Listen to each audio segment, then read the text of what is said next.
नमस्कार सभी को।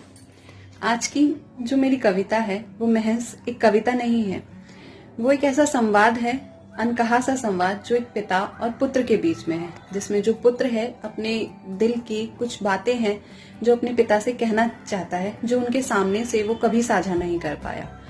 कारण ये है कि पिता का स्वभाव बचपन से कुछ सख्त रहा है और पिता की बड़ी इच्छा थी कि उनका बेटा बड़ा होकर एक बड़ा अफसर बने।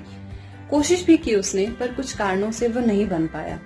ये बात उसके दिल को कुछ इस तरह घर कर गई कि वह अपने पिता से अब नजरें तक नहीं मिला पाता, ना ही उनसे कुछ कह पाता है। तो इस कविता में उसने वही बातें कहने की कोशिश की।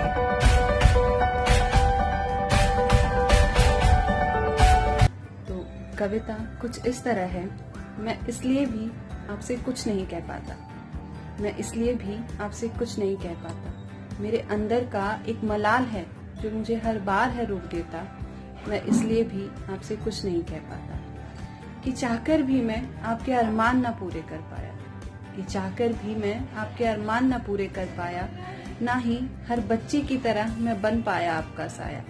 मैं इसलिए भी आपसे कुछ नहीं कह पाता कि कोशिश तो करता हूँ पर हर बार हूँ हार जाता, कि कोशिश तो करता हूँ पर हर बार हूँ हार जाता, कि काश मैं भी आपकी छोटी छोटी ख्वाहिशें पूरी कर पाता।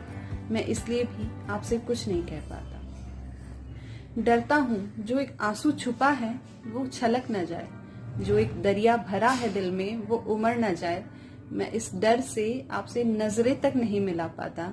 मैं इसलिए भी आपसे कुछ नहीं कह पाता कि चाहकर भी मैं आपका राजा बेटा न बन पाया।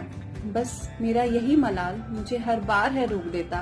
मैं इसलिए भी आपसे कुछ नहीं कह पाता कि मेरी चुप्पी को मेरी नाराजगी मत समझना, कि मेरी चुप्पी को मेरी नाराजगी मत समझना। मैं जब आऊं तो मुझे अपने पास बिठा लेना। मैं आपके लिए अपने जज्बातों को कभी जाहिर ही नहीं कर पाता। मैं इसलिए भी आपसे कुछ नहीं कह पाता। मैं इसलिए भी आपसे कुछ नहीं कह पाता।